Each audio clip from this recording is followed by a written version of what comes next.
Refresh mattress घर लाइए और हेल्दी स्लीप पाइए। साथ ही scratch and win up to 100%। इतना ही नहीं, हर परचेज पर assured gift up to ₹14,999। Refresh mattress, जिसके साथ मिले आरामदायक और सुकून भरी नींद के बाद रिफ्रेशिंग मॉर्निंग।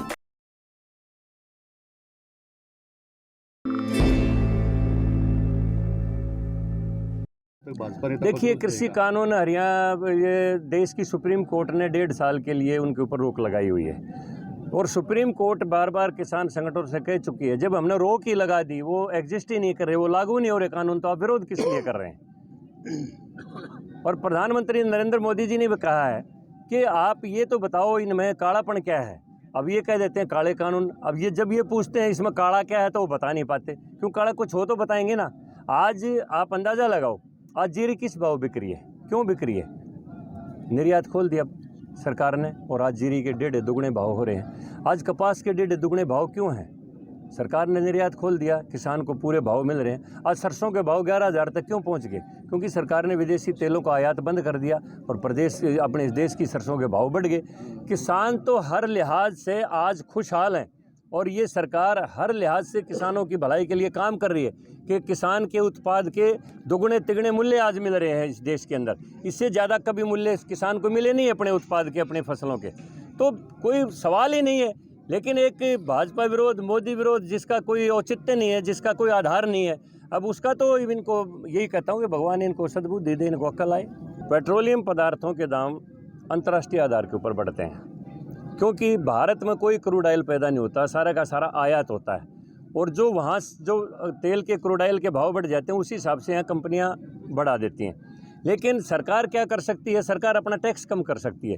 वो टैक्स कम करके सरकार ने मूल्य घटा दिए। जो मोदी के बस की बात है वो मोदी कर रहा है, जो मनोहर के बस की बात है वो मनोहर कर रहा है। लेकिन जो अंतर्राष्ट्रीय बाजार जो तेल का है उसके ऊपर हमारा नियंत्रण नहीं है। हम अपना देश का टैक्स कम कर सकते हैं, वो हमारी सरकार ने कर दिया, उसके मूल्य कम कर दिए। तो हर लिहाज से कोशिश ये है कि इस देश के किसी भी नागरिक को किसी भी किस्म की कोई दिक्कत ना हो, चाहे वो किसान है, चाहे मजदूर है, चाहे कर्मचारी है, चाहे दलित है, चाहे पिछड़ा वर्ग है। अंतिम आदमी तक की भलाई के लिए सरकार कर संकल्प पर उसी इरादे के साथ काम कर रही है। भगवान विश्वकर्मा पूजा दिवस मनाया जाता है। इस दिन पूरे देश के भगवान विश्वकर्मा को अपना आराध्य देवता मानने वाले शिल्पकार जो लोग हैं वो अपनी छुट्टी रखते हैं, अपने औजारों की पूजा अर्चना करते हैं, उनको साफ़ करते हैं और वह भगवान विश्वकर्मा से प्रार्थना करते हैं कि इस देश की शिल्पकला इसी तरह से उन्नति करती रहे और इस देश के शिल्पकार की बनाई हुई वस्तु पूरे विश्व के अंदर निर्यात होती थी। पूरे देश की जीडीपी शिल्पकला के ऊपर निर्भर थी। वही दौर दोपहर इस देश के अंदर प्रधानमंत्री जी के प्रयासों से शुरू हो रहा है। Make in India, vocal for local, आत्मनिर्भर भारत, कौशल विकास भारत, ये सारी नीतियां भगवान विश्वकर्मा के वंशजों शिल्पियों के लिए आदरणीय प्रधानमंत्री नरेंद्र मोदी जी ने तैयार की हैं ताकि ये देश जो है ना, एक नौकरियों के पीछे ना भागे बच्चा, वो अपना स्वयं का कोई रोज़गार स्थापित करके और इस देश की जीडीपी में एक अपना योगदान दे और उसके जो हम जिन चीज़ों का आयात इस देश में कर रहे हैं वो हमारी पूंजी बजाय कि विदेशों में जाए, हम आयात की बजाय निर्यातक देश बने और देश में हर वस्तु का निर्माण हो, ऐसा प्रधानमंत्री जी ने संकल्प लिया है। और आज ये भगवान विश्वकर्मा का पवित्र दिवस है। इसके ऊपर पूरे प्रदेश के अंदर ये मनाया जा रहा है, नहीं पूरे देश में मनाया जा रहा है। इस दिन सब विश्वकर्मा समाज के लोग छुट्टी रखते हैं।